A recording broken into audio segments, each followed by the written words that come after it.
ഒരാൾക്ക് സ്വന്തം വീട്ടിലെ കല്യാണം കംപ്ലീറ്റ് നിങ്ങളെ ഏൽപ്പിച്ചിട്ട് ഫ്രീ ആയിട്ട് ഇരിക്കാൻ പറ്റും, അങ്ങനെ ഒരു കോൺഫിഡൻസ് നിങ്ങൾക്ക് കൊടുക്കാൻ പറ്റും. എന്താണ് അതിൻ്റെ യാഥാർത്ഥ്യം? തീർച്ചയായിട്ടും അത് നമ്മൾ ഫസ്റ്റ് ഇപ്പോൾ നമ്മൾ ഒരാളെ കാണുമ്പോൾ അവരെന്തായാലും പറഞ്ഞ പോലെ ഞാൻ ഫുള്ള് ടെൻഷൻ ഒഴിവാക്കിയിട്ട് എനിക്കൊരു ഇവൻറ്റ് തരിക എന്നുള്ളൊരു സംഭവം ഒരു കസ്റ്റമറുടെ അടുത്തൊന്നും ഇല്ല.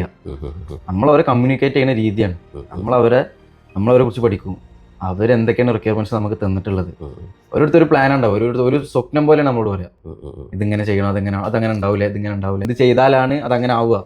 ആ സാധനങ്ങൾ മൊത്തം നമ്മൾ പഠിച്ച് സെറ്റായതിന് ശേഷം അവർ കാണുന്ന അതേപോലെ ഒരു ചിത്രം നമുക്ക് ഇവൻറ്റിന് മുന്നേ നമ്മൾ അവർക്ക് കൊടുക്കും, വിഷ്വൽ ചെയ്ത് കൊടുക്കും. അത് ചിലപ്പം പറഞ്ഞിട്ടായിരിക്കും. അതുകൊണ്ടാണ് അവർ നമ്മളത് ഏൽപ്പിക്കുന്നത് വിശ്വാസത്തിൻ്റെ പുറത്ത്. പിന്നെ നമ്മളാണ് ചെയ്യുന്നത്. പിന്നെ നമ്മൾ എന്ത് പറഞ്ഞാലും അത് അവർ ഓക്കെ അംഗീകരിക്കാൻ റെഡിയാണ്. ഉത്തരവാദിത്തപ്പെട്ട ഒരു ടീമിൻ്റെ അടുത്ത് കൊടുക്കുക എന്നുള്ളതാണ് ഇതിൽ കോസ്റ്റ് എഫക്റ്റീവിലേറെ ഞാൻ മനസ്സിലാക്കുന്നത്.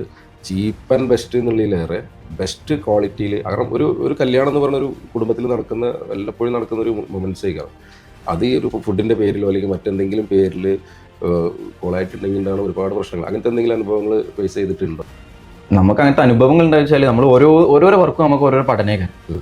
ഒരു വർക്കിന് പോയാൽ നമ്മളിപ്പോൾ ചിലപ്പോൾ നമ്മളെ സ്വന്തം നാട്ടിലാവില്ല നമ്മളെ വർക്ക്, നമുക്ക് പുറത്ത് വർക്ക് വരും.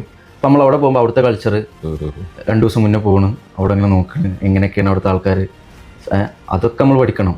അതിൻ്റെ പുറമെ ഗസ്റ്റ് കൂടും, ഓരോരോ പ്രശ്നങ്ങളാണ്. ഗസ്റ്റ് കൂടും സർവീസിന്.